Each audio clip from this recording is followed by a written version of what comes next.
Welcome to Tech at Lunch, the podcast that satisfies your hunger for all things tech while you enjoy your midday meal. So grab your sandwich, tune in, and let's dig in. Hello, I'm Nick. Hey, I'm John.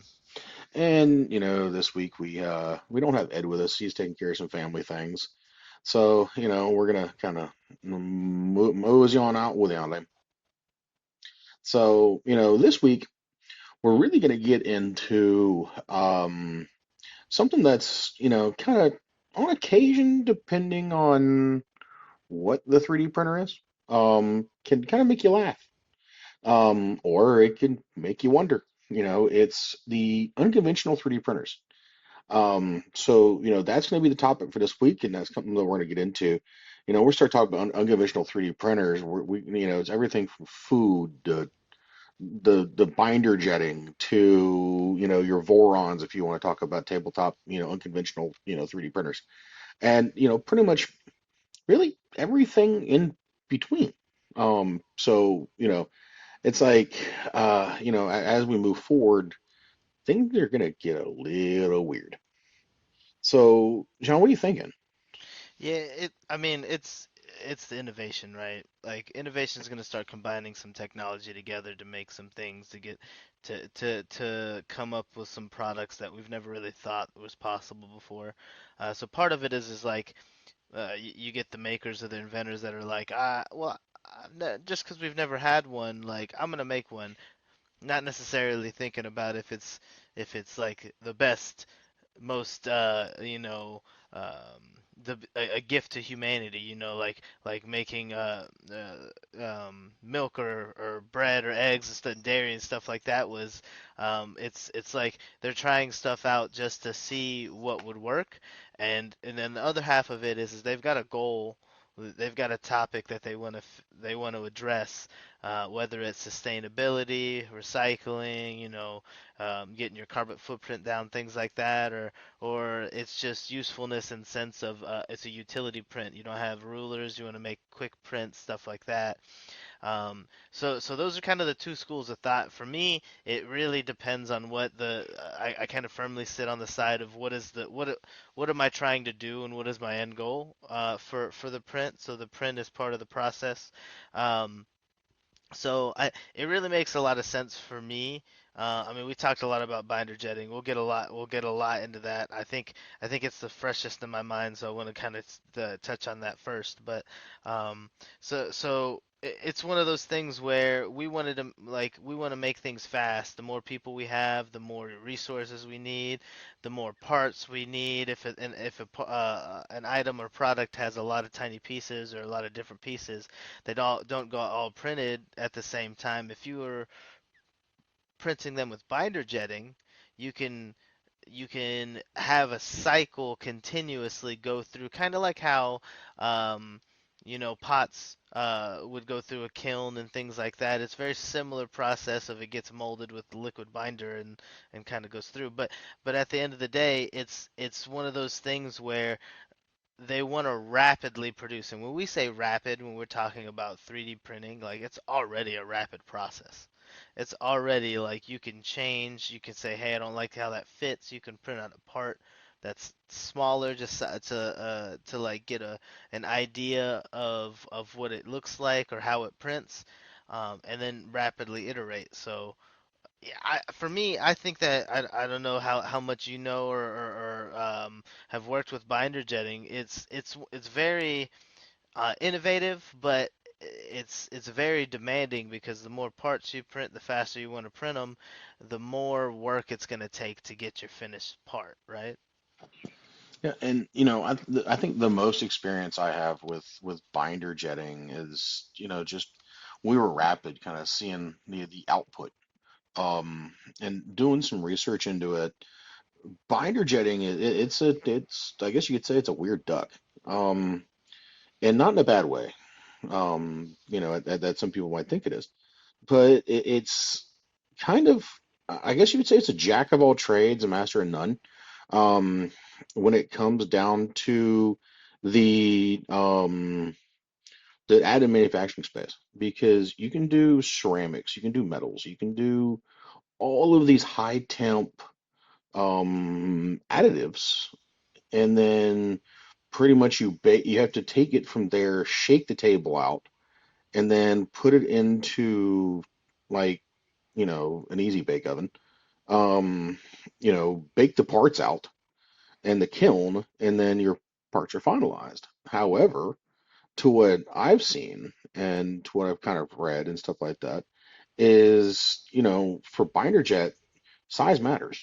Um, or at some points doesn't matter because it's however you want to build it, you can build it and it's going to take it. Because it prints layer by layer by layer.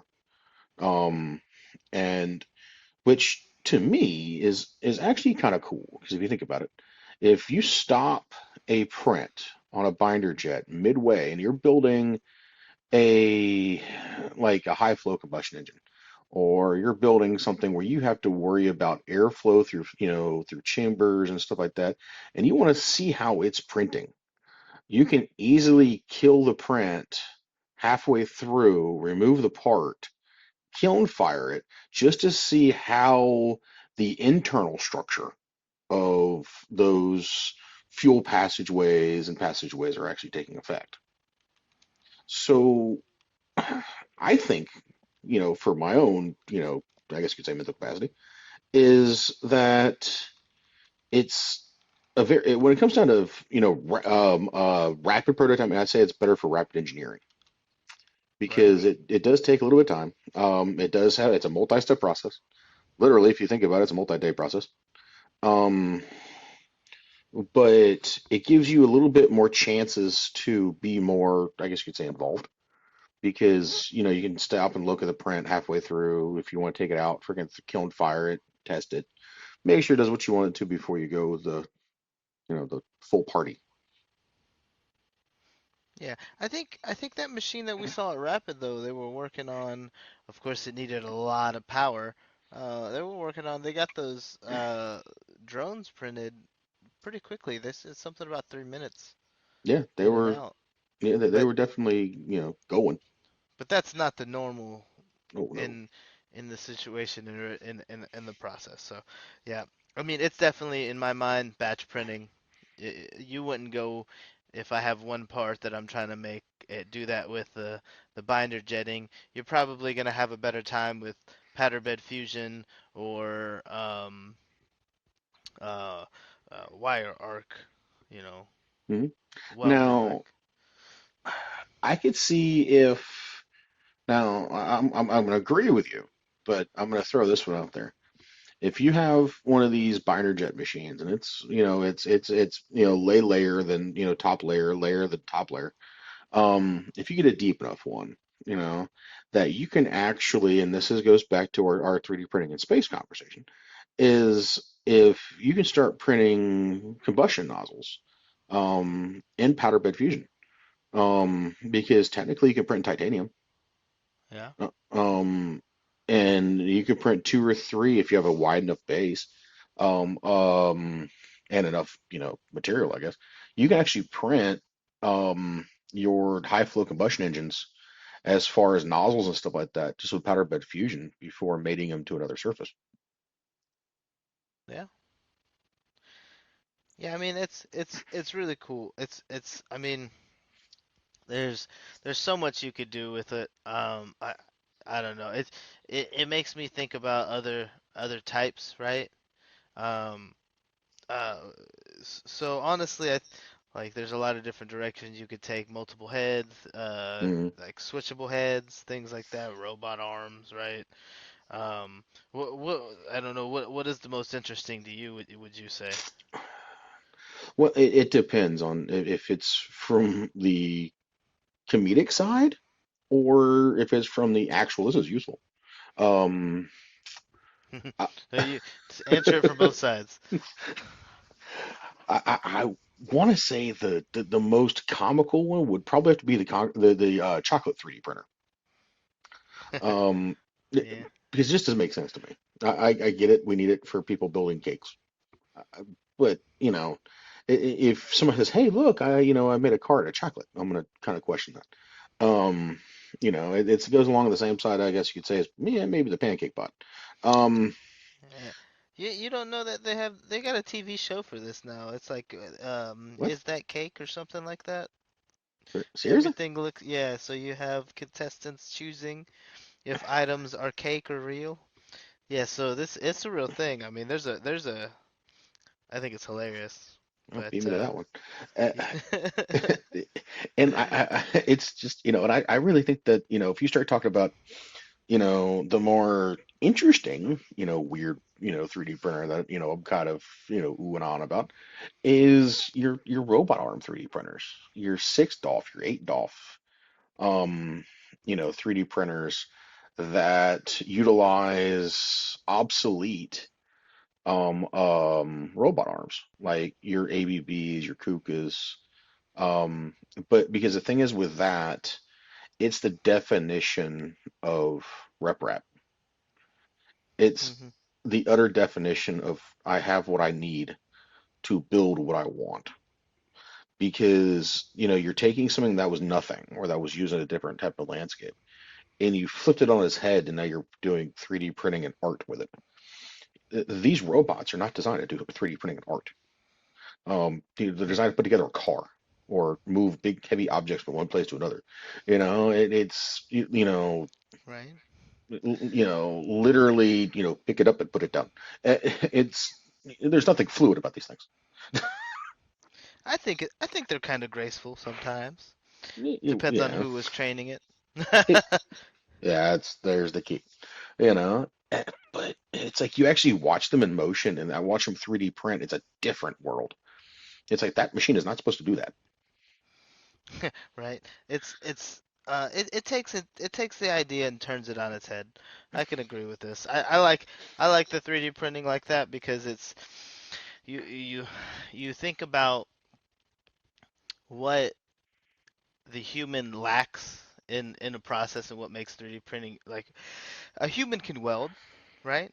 Mhm. Just as well. I mean, there's some welders that can weld just as well as a robot can, but can they do it endlessly?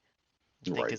is the key here. So if we're able to like ship a robot arm and like a 3D a concrete like house builder or something like that and figure out a way to use the uh like materials that we have on other planets and stuff like that, there's no doubt in my mind that we're building a city.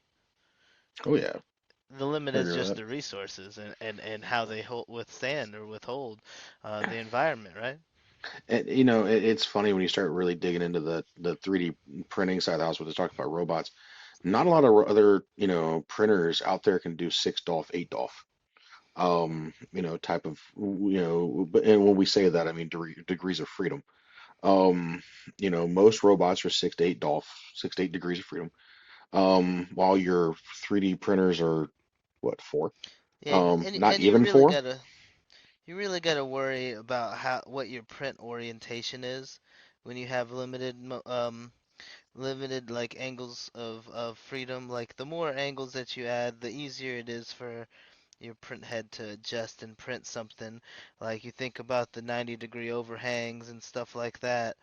A lot of this stuff's not possible if there's not extra degrees of freedom or angles of freedom, you know? Yeah, it's the movement of the print head, and the thing is in a typical 3D printer, if your print head's moving, you have problems. Um, and but the thing is I really think that that goes to, if we're going to take the more unconventional side of the house, as far as coming from, the robot arm is the pellet extruder. And I really think that, that on its own attached to the robot arm is, the theoretical, game changer when it comes down to speed, accuracy, and time. It's like what we were talking about earlier. It's, I can, there's videos out there on YouTube where there are people like walk up to it, hit a button and print a boat. Soon it's gonna be, hey, let's go print a car. I wouldn't drive it, but hey, let's go print a car.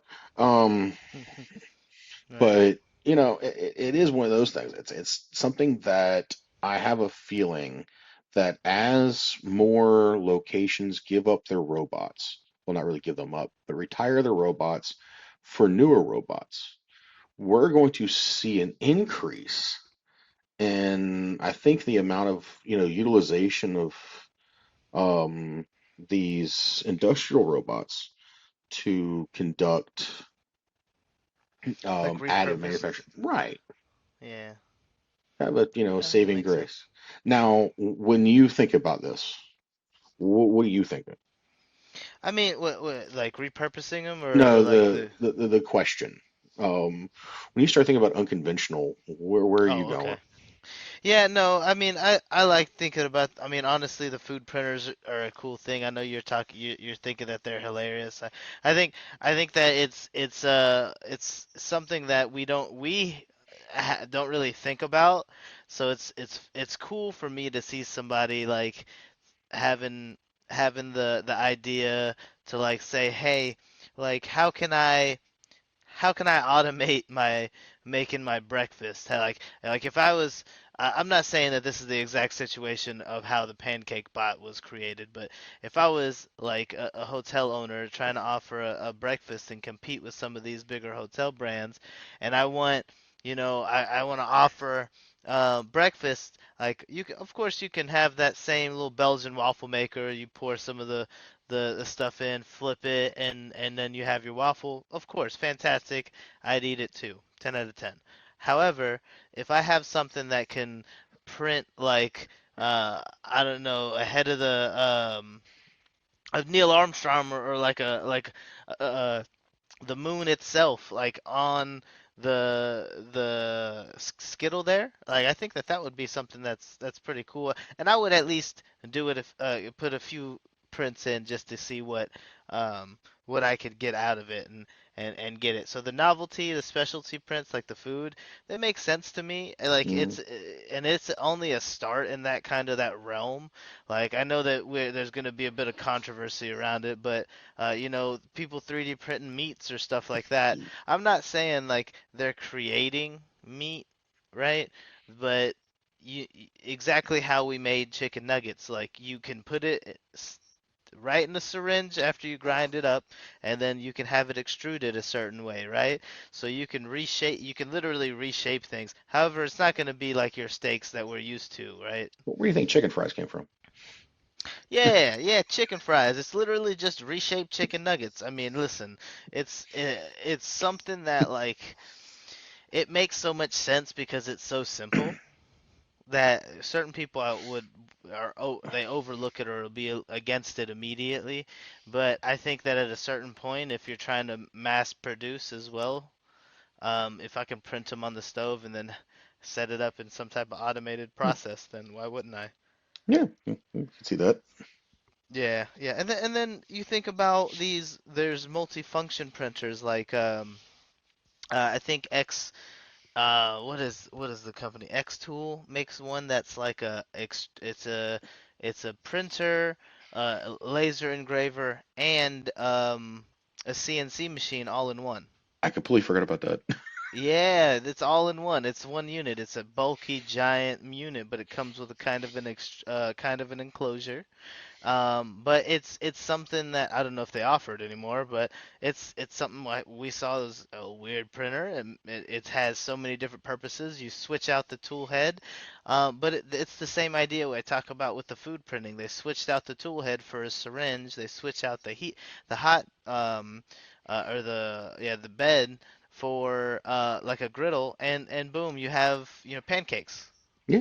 The thing is the X tool thing. I don't know if it's definitely not unconventional because now some other companies are offering laser engravers for their 3D printers. Yeah, everybody wants to. I think they did it. They were one of the first I saw that were like a three-in-one unit for like desktop printing that the standard consumer can go and purchase. It was still a little pricey at like 1,200 or it was like 1,400 or something like that. But it's something that like if I instead of buying three machines, if I could just buy the one and it does all three things, why not? Why not? Um, Yeah, I was trying to, so I was double yeah, checking the name. I know what we're talking about. Yeah, I can't remember what it's called. But at the end of the day, that idea rings true for a lot of things. Like I can even think of the Prusa XL Hmm. as a printer with multiple different tool heads that do quick exchanges. Now, granted, I wouldn't say that's the most unconventional because it's just using the Bowden tube process, but it duplicates it so many times and has those extra tool ends that it could like hot swap switch out. That's the only one that I've ever seen doing that. Yeah, it's Snapmaker. Snapmaker. Yep. Modular 3D printer. You, That's funny. you know, but you're right. It's, the jack of all trades of printers. We're starting to see that again. So, the Prusa XL is, like you said, is definitely one that, is a interesting printer all on its own. Yeah, it's I mean it has selective um, zones of heating as well for the bed.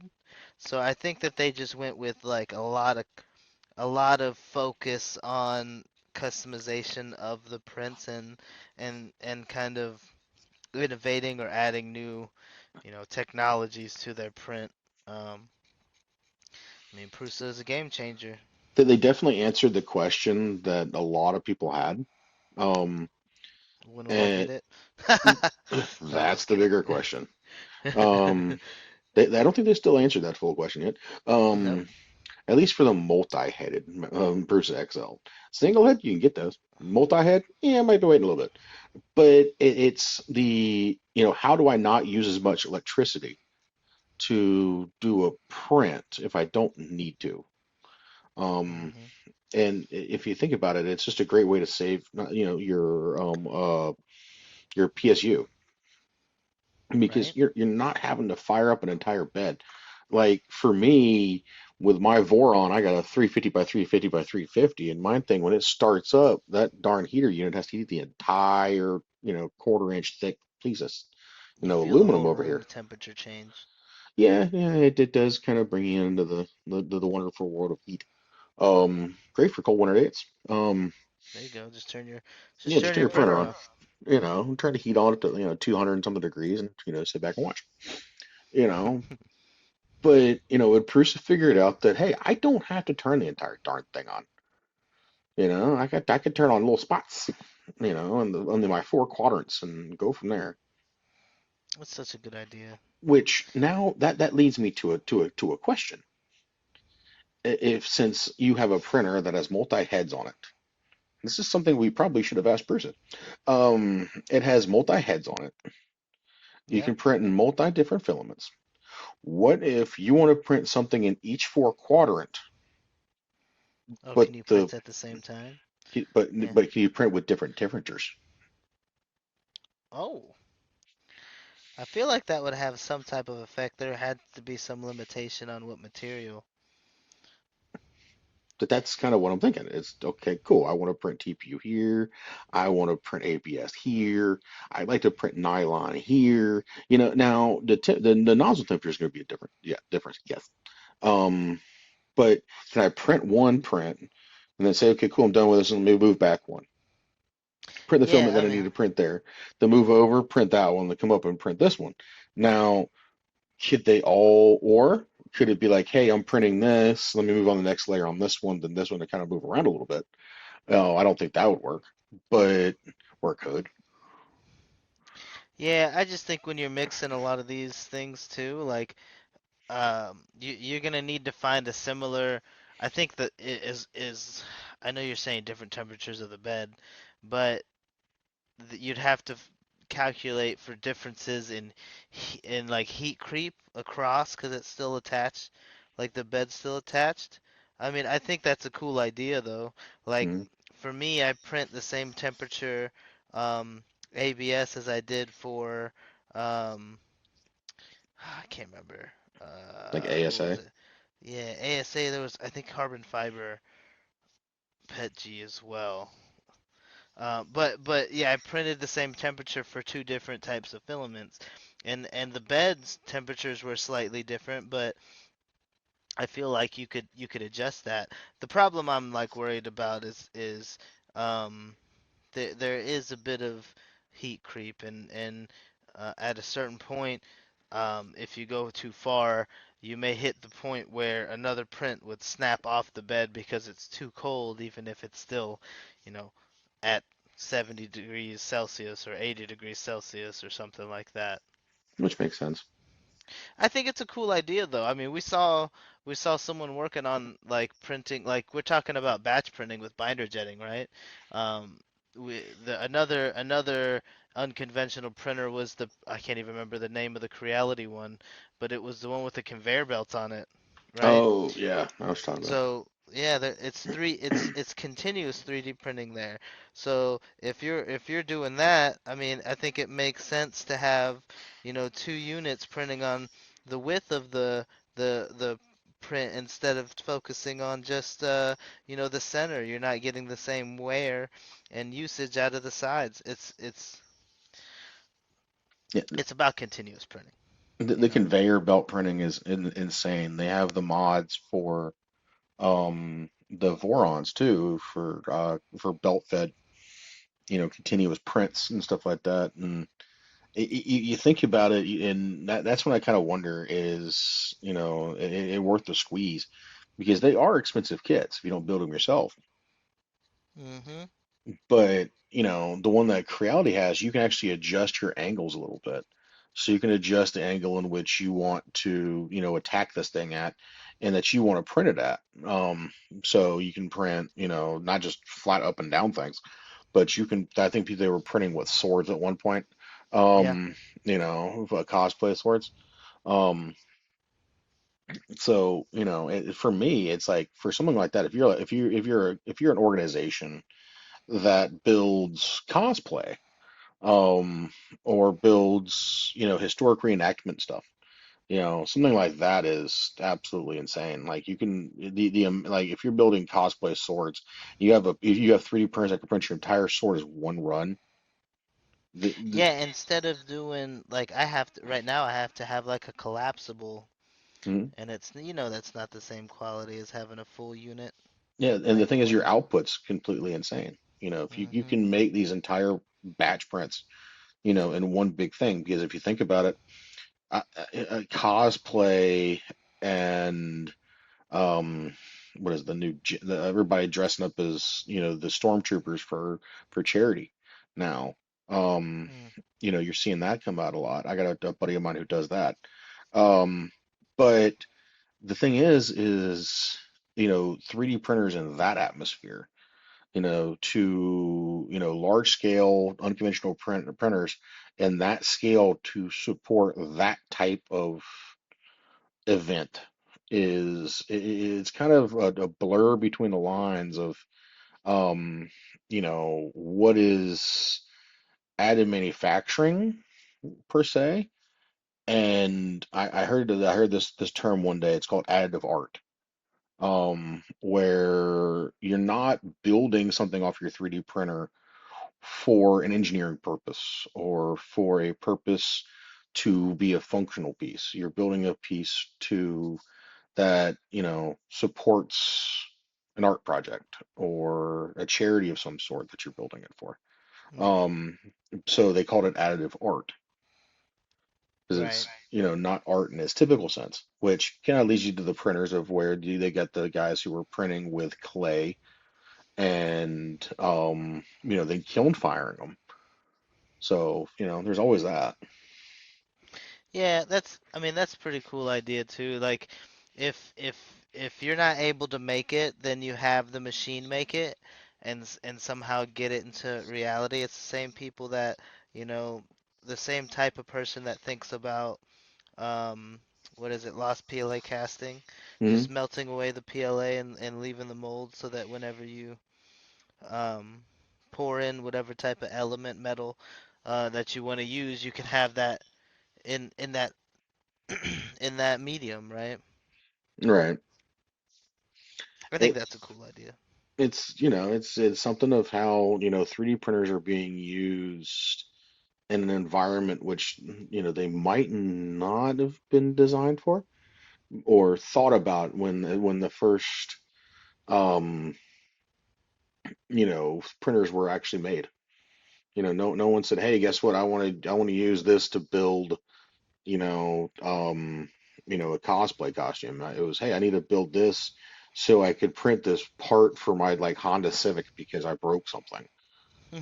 Like, yeah, I need to hang this on my wall. Hold on, I need to print this little hook. Yeah, I don't think that was really the top of the conversation key here. Yeah, even if that's what we use it for. I mean, that's what I use it for. I have it. Yeah. It's holding up some of my bookshelves. It's like got wall anchor mounts that I've printed. I've got curtain rod holders and things like that. It's all utility. Yeah. But you still got to leave room for some of the art. I mean, you got to have some fun with some of the articulated things. Like I did print a katana, the the retractable katana as well, Mm. and stuff like that. So yeah, I also kind of want one of those tall Delta printers because I want to be able to Ooh. print that. Yeah, I want to be able to print that in one unit, or like I, the swords or stuff like that as I think well. I think if you're into 3D printing, you want a Delta printer. I don't think there's not somebody out there that says, "I want to get into 3D printing." Okay, they see a Delta printer, and the first thing goes, "Ooh, That's spaghetti cool. monster." It's a big alien with big long arms, and it's printing stuff. Of course you want to play with it. You It's a know, cool. Yeah, it's a cool mechanism, and Delta is how the motors and things like that move, because in a step system, like a normal Cartesian core XY, anything like that, your motors are fixed in one direction moving, but for the Delta, it's still kind of fixed in one direction they can each control, but you can see it looks like it's variably moving diagonally very nicely with some of the hydraulics that it's got on the arms. yeah, and it's of course everybody looks at it and goes, "I wonder how fast I can print a Vinci." And then of course Hmm. you got some people go, "I wonder if I could print a dragon." Nobody's gonna beat the mini Voron 2.0 Benchy, the 3 minute ones. You never know though, because these Delta That's true. printers have become so advanced. Even though they do look like a bunch of like a stick figure thrown, plastic at a bed, but it's just, and it spins in circles. Yeah, it's really cool. So, and they're quite expensive for what they are. But the thing is the height on the darn things. Yeah, we see it where it comes up and slowly fades out. You got these printers that are well printing over freaking almost 6 feet tall. Yeah, It- it- yeah, we saw a couple at Rapid that one time as well. could you imagine? This is just theoretical here because I just think it's funny. Is somebody's printing like giant yard gnomes? Oh yeah, my sister-in-law's already asking for like giant the shishi dog, the Yeah. Chinese like guard dogs people have on the edge of their driveway. She wants that, and I was like, that's too big. You're gonna have to cut it into small pieces to print. But if you had a big printer, well, why not? Now, what about the lost P? What about doing that, but lost PLA casting? Yeah, I think it would be a lot more difficult, but it's still doable. One thing I will say is do not inhale any of the fumes while you're burning out PLA. Yeah, Not no. good for you. There's got to be a printer, filament out there that should be hopefully eventually designed for lost PLA casting. Yeah, like pops it over. That'd be cool. I mean, it's a cool little focus, a cool little idea. It's a process that's very involved, which is why I can understand that not everybody's doing it. Mhm. Um, but yeah, I think it's the easiest thing, and it's like if you have any brass pieces, like what was it? Someone had, I think, like they were refurbishing their boat, and they couldn't Mhm. get the brass the brass handles and stuff like that were kind of like on the original boat. So they did Lost PLA casting. Of course, it's not going to be the same original boat, but he's just trying to make it look like what it There's no used to. issue. Yeah. Yeah. Now, and I hate to go back one step, going back to our Delta printers, but um, TPU. in Delta printers. I wonder how that would work. Gotta have a good extruder. But most of them are direct extruders. Yeah, well, it depends. I mean, it's at that point it's the gears. How many gears? Like how many teeth do the gears have? Like what's the flexibility in the TPU? I don't think it'd be too difficult, but I think that at a certain point, if you put the filament on top and it's pulling it down, um, if it's not like an exact, grip and movement and Hmm. and measured exactly as it should, you're gonna get some pulling and tearing and deformation on um, your prints. Yeah, yeah. I think the one thing that really confuses me about it is the movement of the print head. The print head on those printers is extremely violent. There's nothing artistic about a Delta printer printing. It's just 100% violence. It's kind of like the Voron turned up. Um, because of how it moves. Yeah, it does have some, symmetry and stuff like that. It looks pretty cool when it's moving. But if you think about it, you're moving left, right, all these motors are moving. The amount of times that that filament can go not Zilla by the time it even makes it there. Yeah, this is why you need guides and things like that. I think that I mean you take the stepper motors away and you go to servos and you can solve some of these problems.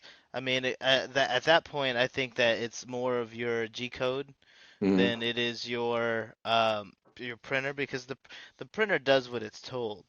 Oh yeah. Right? So if it's being told to do these rapid jumps and movements to get the print finished, then that's what it's gonna do, even if it, is at a detriment that'll break the system. Yeah. So I think at that point your user has to take a little bit more um, of the responsibility and understanding how I mean, you can adjust speeds of the motors hopefully to I mean, I don't see why you couldn't to slow it down a little bit. However, when you do that, your print time doubles sometimes. So it's hard. It's hard. You end up if you want quality, you're gonna have to take and put a little time into it or give it some time. Yeah. I definitely want to get one eventually, to play with it, at least a desktop one, if they even make desktop Delta printers anymore. Yeah, I don't Um, know. the only ones I've seen are like my height, and I don't need an almost 6 foot Delta printer in my house. Yeah. Um, even though I think it'd be hilarious, but others might not. Um, so it's one of those things. But eh, Yeah, take up the corner of your room. yeah, I mean, but you could print. I mean, you could print like full statues. yeah, yeah, you could. So, That would just be hmm hilarious. You start hiding full statues of people in like clockers and stuff like that. So when they open the statue, they're sitting there staring them back at them. mm, wow. Oh, yeah, that would make Halloween go by a little bit more interesting. Um, Yeah, well, that's the reason, the whole reason that my sister-in-law got the printers herself, anyways, is because of Halloween. So, yeah, she would be reaching out to you to get full mannequins. I tell you that much. I, you might have got Skeletons me and there. things. Yeah, Yeah, you might have got me there. there you go. It You'd might. put Spirit Halloween out of business. They'll just take over the next 7-Eleven. All right. Or the Well, they'll or just buy your printers out.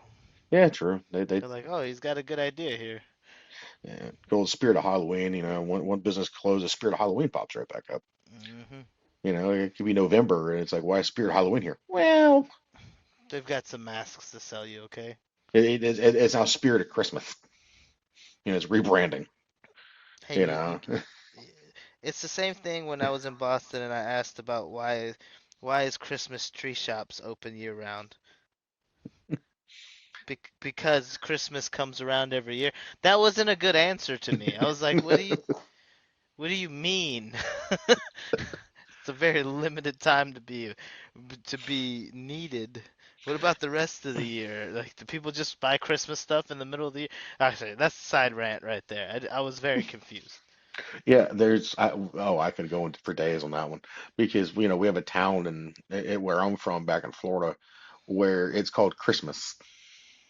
Yeah, Uh, yeah. Well, they so would. they would keep that shop in business. Oh yeah, and then you go up to like Tennessee and you have Christmas shops that sell ornaments year round. It's last time I checked, I'm not looking to buy a Christmas ornament in August. Um, Souvenirs, man. I don't really, I don't think I've ever bought somebody a souvenir Christmas ornament. Well, maybe no one's asked, but maybe people do want it. Okay, I bet your mom would love My dad would it, hate it. because he's got to put it up every year. You gotta find a place to put it. Yeah, So, yeah. but it's one of those things. It's just, and that's where it comes down to 3D printers. It's like, if you have a 3D printer you can use year round. And when you start dealing in this unconventional world, eh, Yeah, maybe. it's pretty cool. I mean, people are just like for me, like it goes back to what I said in the very beginning. Like it's what people people make things based on kind of the end goal or what they want to do. Like if I'm trying to, make a whole bunch of custom cakes and stuff, if I can automate that, why wouldn't I? Exactly. Right? I can agree with And that's just going to increase your it's going to increase your output, which is going to increase your the inflow of money, hopefully. that. So, And I mean, why not? we have these unconventional printers because they are in use. There are people using them. There are people enjoying them. For what they are. Because I'm going to say this is, as long as I've been around, the additive manufacturing world for just, not too long, but long enough to know that, you know, and we saw this at Rapid. Guess what you don't see? You don't see anybody that's really unhappy working in additive manufacturing because they're having fun tinkering with new technology, pushing the boundaries of what is manufacturing. So, and that's why I say that there's people out there enjoying these printers. They're not saying dreading working with them. You know, ooh, I get to go to work and Mm. play with a robot arm with a 3D printer attached into it. Wonder how bad that's going to be. Yeah, I think it's fun, but it comes with a different like issues. It's like for me, I get a little worried sometimes around the robots, but it's about, just being careful, I guess. But yeah, no, it's still fun. I mean, you see these things accomplishing big giant tasks that you didn't even realize Right. uh, that could be done like that. You don't really see anybody too upset. And the thing is that's why, yes, these printers, the unconventional printers, they have a price tag to them. A very hefty price tag. For some of them, binder jetting is hundreds of thousands of dollars. HP makes a couple that just print really like PLA glue. Um, you know, um, it looks like Yeah, like what is it? Like a laser printer, you know. yeah, Um, but the thing is it's and those are more or less like people who are doing stuff on a a rapid process as far as they get a lot of orders for this type of stuff and they're printing in color. um it's like the guys who do the 3D scans of people and then 3D print them out of one of those machines. um no, the thing is it's still they're bought for a process, bought for a reason, and used for a reason. And the guys who are using them are doing great things with them. Um, so, and I hope that people actually go out and look at that because some of these guys are doing some extreme things with some of these printers that they might not always think about. yeah. And that's, I mean, that. How do you think we got to printing whole houses? People were like, "Why can't I make them bigger? Why can't I do this myself?" I mean, you take a process like creating a house, and you take it from like needing like dozens of people to needing like six. You take a printing a rocket, you go from like hundreds of thousands of people to like maybe a couple hundred or a couple thousand to make that rocket. So it's 3D printing and additive manufacturing itself is just driving this, but I mean, get back to the same thing. It's really the people that are using it are just, so innovative that they're combining several things and making it work really well. I mean, there's so many They're, more uses that I didn't know about. they're answering their why. Yeah. And I think that that's the fun part. They're answering the why and the how come. And they're not just throwing money at a problem and hoping it sticks. They understand that it's the next generation of how we do things. Um, you start seeing it from the CNC guys on YouTube, because they're playing with CNC machines, they're playing with freaking additive manufacturing. And it's like if you start thinking about it, Melt IO, you start dealing with a laser, like you're printing with a weld rod, and you're machining it out with a Haas CNC machine. That type of stuff. You start really, changing the way of how we do things, how we perceive part manufacturing, and adding strength and removing strength from parts. Hmm. Yeah, exactly. So that's you know I don't That's I think the unconventional stuff was really very soon become conventional. Yeah, I mean, look at how far additive manufacturing has come just by itself. So, I mean, I agree. It's something that we tend to like overlook how useful it can be because we have so much access to it now. But if we just think about just 5 years ago, it was so much harder to even do any of this. And to me, 3D printing was an afterthought. So, Yeah, and the funny thing is now, and I was like you, I never really put a lot of thought into the additive world. I heard about it when I was in the Marine Corps, of course. We hear about, hey, this is done using this technology. All right. hmm Um, you like know, cool. so what? Does it make it cheaper when I have to go buy it at the PX after I lose it for the first time? No. Nope. Um, but the thing is that's when, now it's one of the forefront things that I think about is, okay, cool, I have this problem. Can I print it? Can somebody print it? Can somebody make a business printing this? Because it's something that comes up probably 3 or 4 times a day, you know? And it's like, why are we doing it this way? Can we make it as easier to reduce the workload on the operator? Um, but that's here nor there. So you really start getting into like ergonomics and ergonomic management and stuff like that with 3D printers. hmm Um, so that's a whole nother bag in itself. Um, but it's just, I think soon we're going to start seeing additive really come to light. Yeah, I agree. I think that it's already like a couple billion-dollar industry. It's just going to keep getting bigger as things get a little bit easier to obtain and easier to get the resources, more time spent into manufacturing and creating certain like even alloys. Like NASA made an alloy that's 1,000 times stronger than any other metals. It's something that like okay that could withstand in space. So printing in space is a possibility. So things just continue to kind of chain off of each other. So Yeah, yeah, even printing in zero gravity is crazy. So the printer on the International Space Station is something that I would say is unconventional. exactly. It's not something that, everybody would think about. Um, it's you got all this stuff coming up now.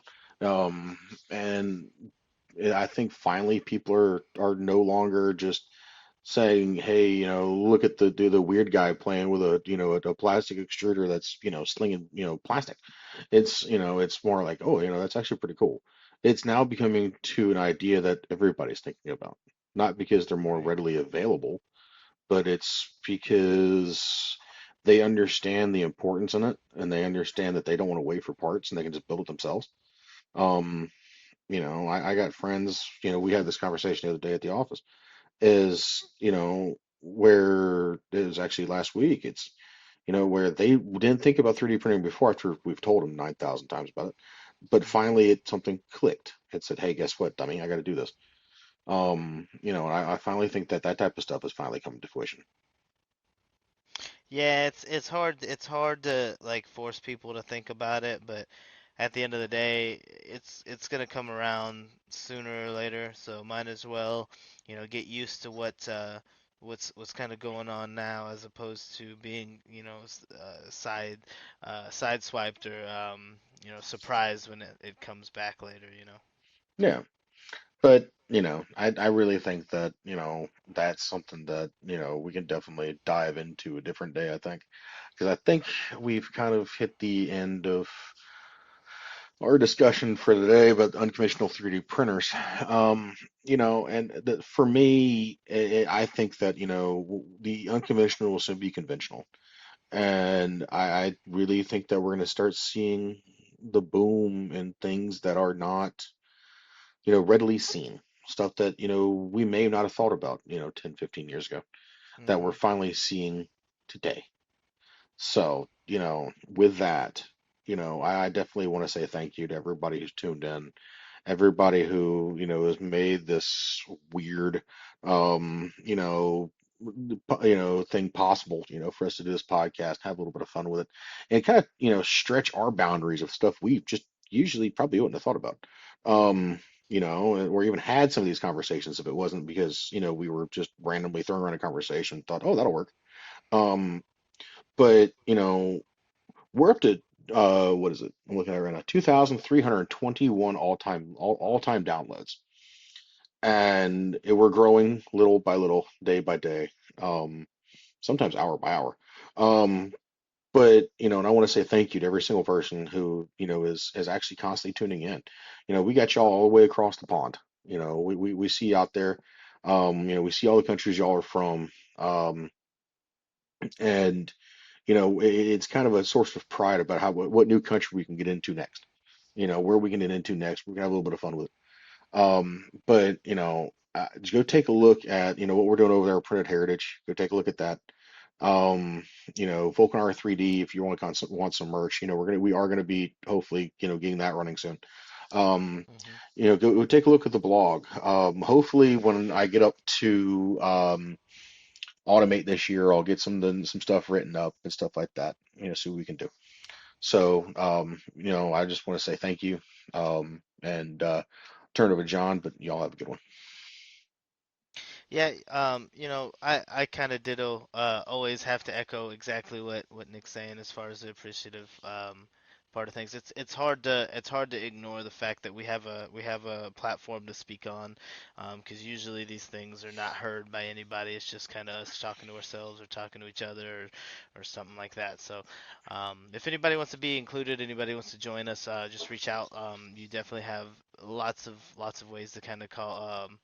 Email, or chat with us, and we welcome those conversations. So, stay tuned for some of those things. Yeah, and get on. I know it's a little bit scary sometimes getting on Google Scholar or getting on any of these websites and learning about some stuff. But if there's anything that we said that you're curious about or don't know anything about or couldn't speak to in a sentence, or in a conversation with anybody passing by, uh, Google it. See what's going on, and try to get some information. Like, check your sources, of course, but this is why we do this thing. Knowledge for the sake of knowledge, just trying to kind of pay it forward. So, just keep that, the forefront of your mind. But besides that, stay tuned. Keep an eye on, printed heritage, the blogs, things like that. And yeah, we'll see you on the next one. All right, y'all. Have a good one. That's all for this episode of Tech at Lunch. Thanks for tuning in and joining us for this tech-filled lunch break. We hope you enjoy the show, and don't forget to subscribe on all channels. And also, you can find us on YouTube under Vulcanar Technology Solutions. And join us for our next episode, which gets published every Wednesday at 8 a.m. All right, y'all. Have a good one. See you later.